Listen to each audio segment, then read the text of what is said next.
So the first step for me taking out these seats is, since I'm by myself, I can at least get the bolts and nuts on the window side done. Because when you come down to these, you actually may need somebody on the bottom side to basically hold the nut in place so that you can get those all out. So for the window sides, what I was doing is I have a 1/2 inch socket screwdriver and a 1/2 inch on my ratchet, and what you'll do is you will pull this cushioning back, and you have to feed this on top of your bolt like so, and as you're holding that there, you got to take this around the bottom side and you loosen up your nuts and all that good stuff. So right now I've already done that all the way from the front to back on both sides of the bus. The only downsides are the wheel wells, of course, because they're raised up and over. But the hardest one I'm coming across so far is where the heater, the rear heating unit is. Not sure if I can get to it. There we go. So this beast right here is actually welded, at least in my case, is actually welded to the seat, so it doesn't give me much room.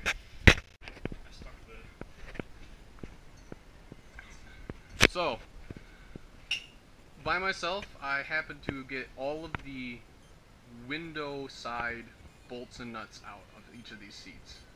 So now, the next process is getting all of these legs in the aisle here to come out next. So, what we've got here is, we've already taken one out, and we've got this second one here.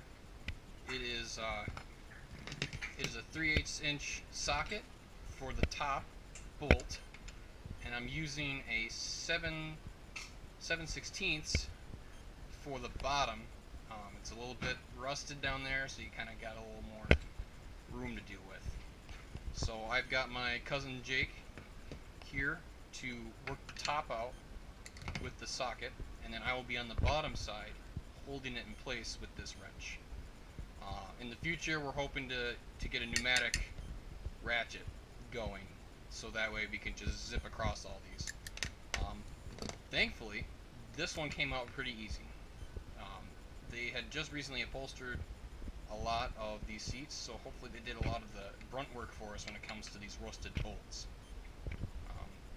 So I'm going to move my way down to the bottom while he's up here and show you what we see on the bottom side. Got this creeper going for us. Oh. Alright, we got it passing the gas tank, exhaust. Alright, here we go. So right now we've got the muffler here.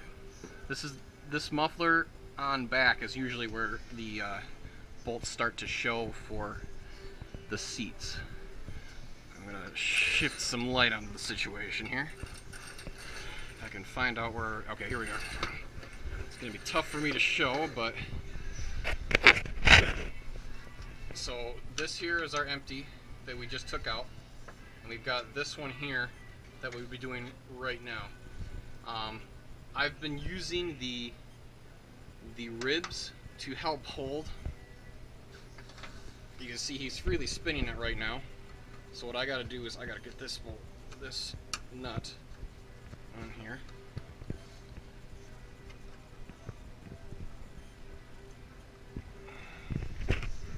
All right, hold on, Jake. See, it's tough doing this with one hand.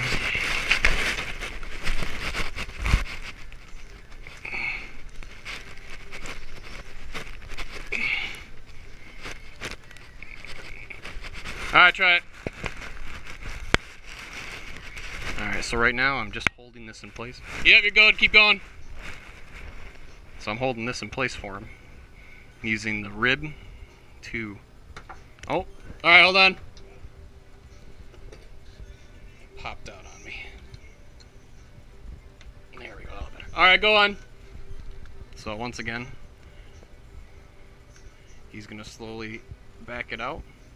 And all I'm doing is just holding the wrench here to kind of keep things in place.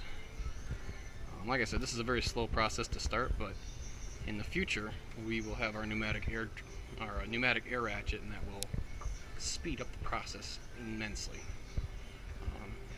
And we will be taking out each and every seat on the bus. We'll be working on the floor right after that. Slots then. Alright, so we've got our first seat done. We've got front bolts, the rear bolts. We did have trouble with one. It did snap on us, but after loosening up from the other end, it all came out. So, Jake, do you want to do the honors of pulling this beast? That's right. Look at that. I love it. Nice and free. Alright. So, so far so good. Everything's been great. We've come across a lot of snap bolts, probably one for each seat. And you can back those out from the bottom, so right. That part works out fine. Exactly. We have come across one bolt that really gave us a hard time. It rounded off on us. So what we ended up doing was just getting a crowbar and getting underneath the actual seat leg here, and then just prying that up. We will be getting a grinder tomorrow, so that will maybe save us on some other situations. But right now everything's smooth going, and so far we've got 5 seats done. So onward and upward.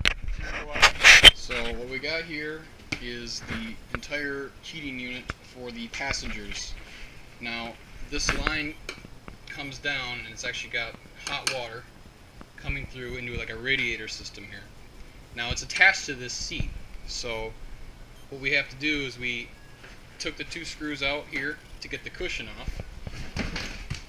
When you move that out of the way, you end up with something like this. For us, we've got these brackets that come up and overhang onto the frame. So what we do here is we got to take off these, and right now that's where we got to deliberate what the next step is. There are pipes hooked up, so either I got to take the pipes off, or we got to do something to cut these tabs off here. So we got the bolts off, and we are now just going to remove this and separate it from the heating unit. What we ended up doing was we've got the leg bolts out, we've got the side bolts out for the chair, and then we took each one of these screws out, and we took this entire unit and we slid it over about, I'd say, 3 inches just to get it off of this ledge. And then we end up lifting up on this heating unit as Jacob pulls backwards, and we should be free to go. We'll probably put down the cushion, and we'll figure out a new thing for this. Either we're deciding to keep it or take it out. We're not sure, but if you come across this, that's the best way we found to get this off.